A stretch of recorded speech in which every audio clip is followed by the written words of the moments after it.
सोने का खेत। अकबर के महल में कई कीमती सजावट की वस्तुएं थीं, लेकिन एक गुलदस्ते से अकबर को खास लगाव था। इस गुलदस्ते को अकबर हमेशा अपने पलंग के पास रखवाते थे।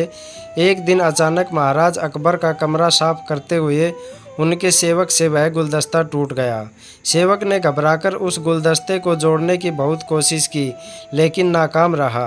हार कर उसने टूटा गुलदस्ता कूड़ेदान में फेंक दिया और दुआ करने लगा कि राजा को इस बारे में कुछ पता न चले।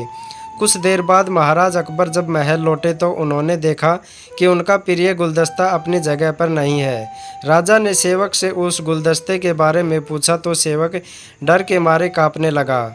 सेवक को जल्दी में कोई अच्छा बहाना नहीं सूझा तो उसने कहा कि महाराज, उस गुलदस्ते को मैं अपने घर ले गया हूँ ताकि अच्छे से साफ कर सकूँ। यह सुनते ही अकबर बोले, मुझे तुरंत वो गुलदस्ता ला कर दो। अब सेवक के पास बचने का कोई रास्ता नहीं था। सेवक ने महाराज अकबर को सच बता दिया कि वो गुलदस्ता टूट चुका है। यह सुनकर राजा आग बबूला हो गए। क्रोध में राजा ने उस सेवक को फांसी की सज़ा सुना दी। राजा ने कहा, झूठ मैं बर्दाश्त नहीं कर सकता। जब गुलदस्ता टूट ही गया था तो झूठ बोलने की क्या ज़रूरत थी। अगले दिन इस घटना के बारे में जब सभा में जिक्र हुआ तो बीरबल ने इस बात का विरोध किया। बीरबल बोले कि झूठ हर व्यक्ति कभी न कभी बोलता ही है। किसी के झूठ बोलने से अगर कुछ बुरा या गलत नहीं होता तो झूठ बोलना गलत नहीं है।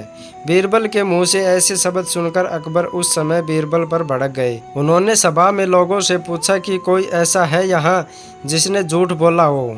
सबने राजा को कहा कि नहीं, वो झूठ नहीं बोलते। यह बात सुनते ही राजा ने बीरबल को राज्य से निकाल दिया। राज दरबार से निकलने के बाद बीरबल ने ठान ली कि वो इस बात को साबित करके रहेंगे कि हर व्यक्ति अपने जीवन में कभी न कभी झूठ बोलता है। बीरबल के दिमाग में एक तरकीब आई, जिसके बाद बीरबल सीधे सुनार के पास गए।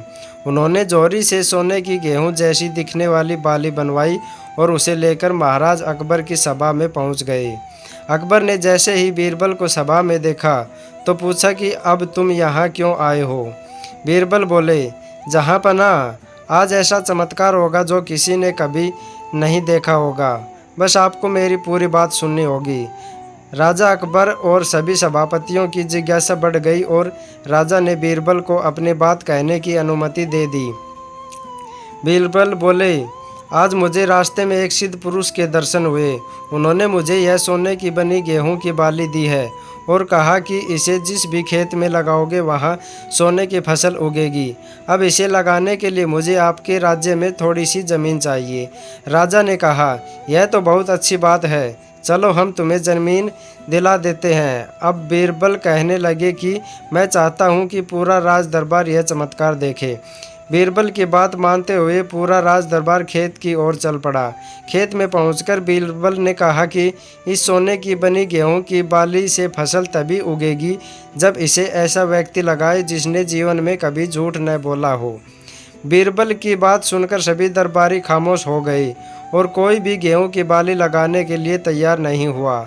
राजा अकबर बोले कि क्या दरबार में ऐसा कोई व्यक्ति नहीं है जिसने अपने जीवन में कभी झूठ न बोला हो। सभी खामोश थे। बीरबल बोले, जहाँपना, अब आप ही इस बाली को खेत में रोप दीजिए। बीरबल की बात सुनकर महाराज का सिर झुक गया। उन्होंने कहा, बचपन में मैंने भी कई झूठ बोले हैं, तो मैं इसे कैसे लगा सकता हूँ। इतना कहते ही बादशाह अकबर को यह बात समझ आ गई कि बीरबल सही कह रहे थे कि इस दुनिया में कभी न कभी सभी झूठ बोलते हैं। इस बात का एहसास होते ही अकबर उस सेवक की फांसी की सज़ा को रोक देते हैं।